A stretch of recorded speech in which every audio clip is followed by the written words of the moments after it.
Chapter 61. A Wake-Up Call from the Inferno. Leonard Ravenhill. 5 minutes in hell, and every lost soul would wish they had spent 5 years on their knees. It was 2018, and life seemed relatively stable. My daughter, Nicole, was 9 years old, and I had been stroke-free for nearly 11 years. But while I was doing well physically, my mother's health was spiraling. Diabetes had wreaked havoc on her body, and she had developed cirrhosis of the liver.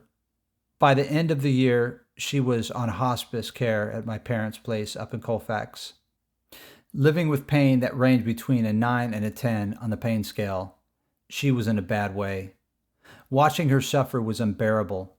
Her liver was so damaged that any pain pills would further destroy the small fraction of good liver tissue she had left. I couldn't just sit idly by, so I racked my brain for anything that might ease her pain.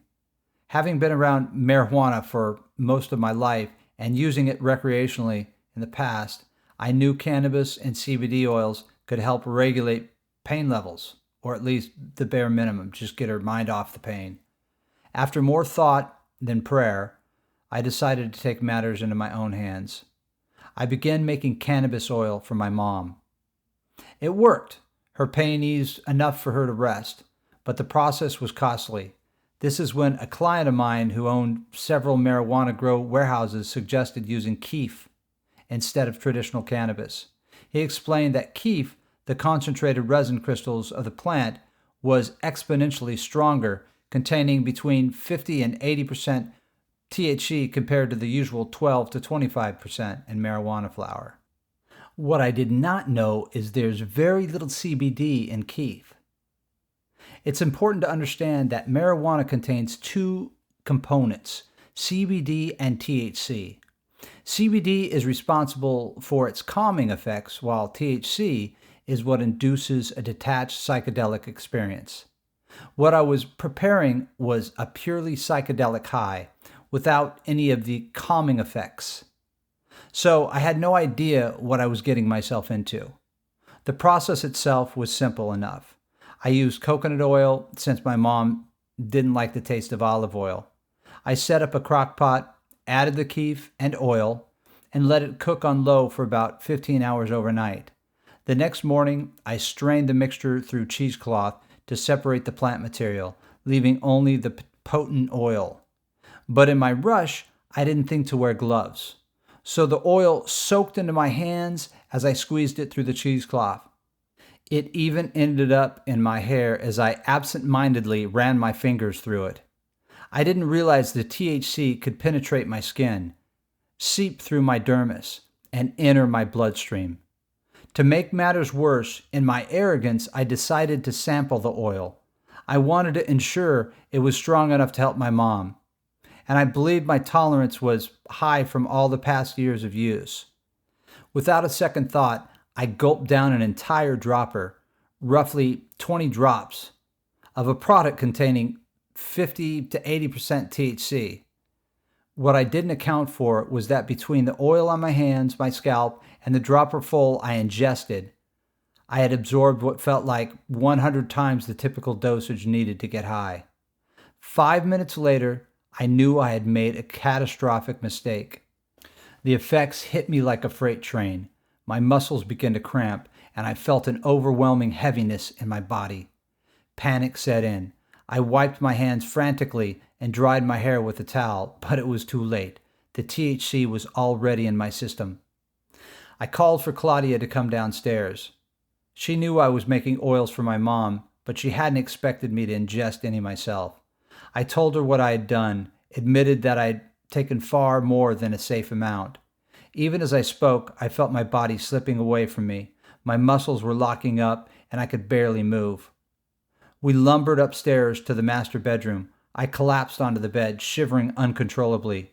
Despite the warm 80-degree weather outside, my spine felt like it was made of concrete, and the cramping was relentless. Claudia did her best to massage my back, trying to ease the tension in my muscles, but nothing seemed to help. Then came the chills. I begged her to throw a blanket over me. But it didn't matter. My body was frozen in a strange, unshakable cold. And that's when I heard it. A loud, rhythmic booming noise. Boom, boom, boom. It was deafening, reverberating through my skull like a drumbeat from the depths of some otherworldly dimension. My heart pounded in sync with the sound, and I couldn't tell if it was real or a hallucination. The booming grew louder, and with it came creeping sense of dread. I could feel something dark pressing in around me. But deep down, I wasn't so sure. I closed my eyes trying to pray, but the words wouldn't come out. All I could hear was the relentless booming and the whispers of my own fears. It felt like I was standing at the edge of a precipice, staring into the abyss. I asked Claudia if she could hear the sound. Boom, boom, boom.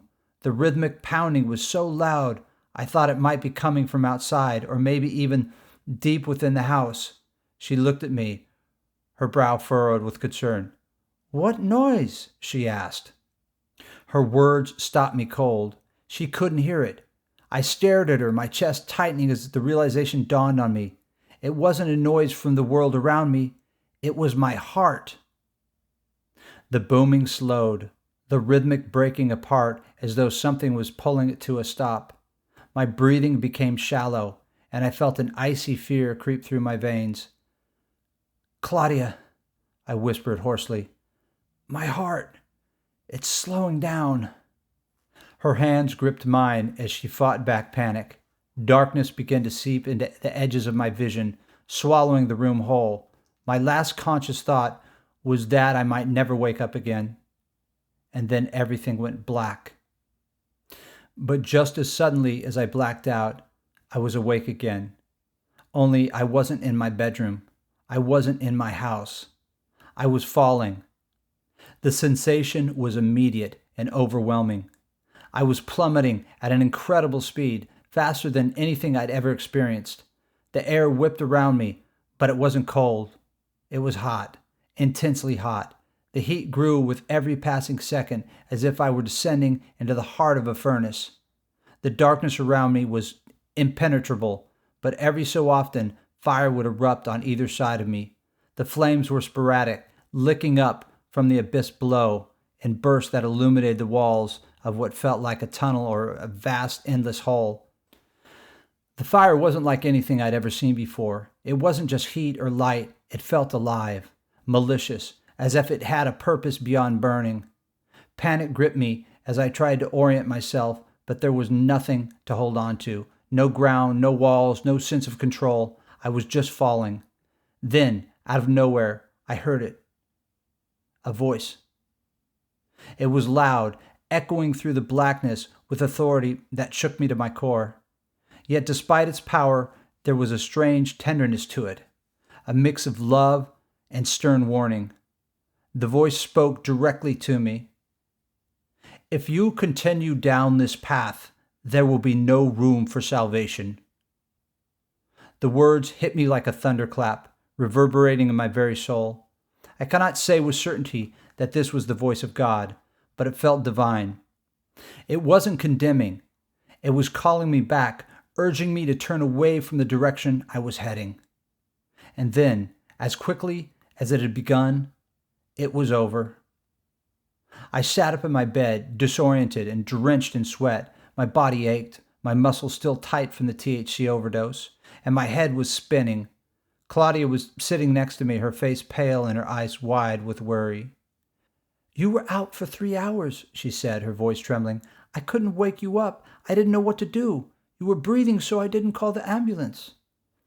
I tried to speak, but my throat was dry and my mind was still reeling from what I had just experienced. I glanced around the room, half expecting to see remnants of fire or to hear the echo of that voice.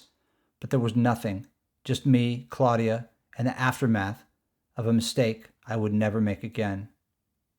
That was the last time I ever used marijuana. I didn't give the oil I had made to my mother. I couldn't bring myself to hand her something now I saw as poison. Instead, I poured it down the drain, watching as it disappeared, just as I had in my fall. I came away from that experience with a newfound understanding. While CBD may have its uses for those battling cancer or chronic pain, the active ingredient in marijuana, THC, was something I would warn others to avoid. What I experienced that night felt more than physical, it was spiritual. I believe substances like marijuana can dull our senses, altering our perception of reality and potentially opening doors we were never meant to open. Doors that can compromise our spiritual protection and lead us further from the path of Christ. This was yet another supernatural encounter that brought me closer to God. I felt Christ calling me to remain present, to face life with a clear mind and a steadfast heart. And from that day forward, I vowed to never let anything cloud my connection to Him again. It's a lesson I carry with me still. Intentions, no matter how noble, can lead us to a place we never intended to go. But even in the darkest of falls, there is always His hand reaching out to pull us back, if we choose to take it.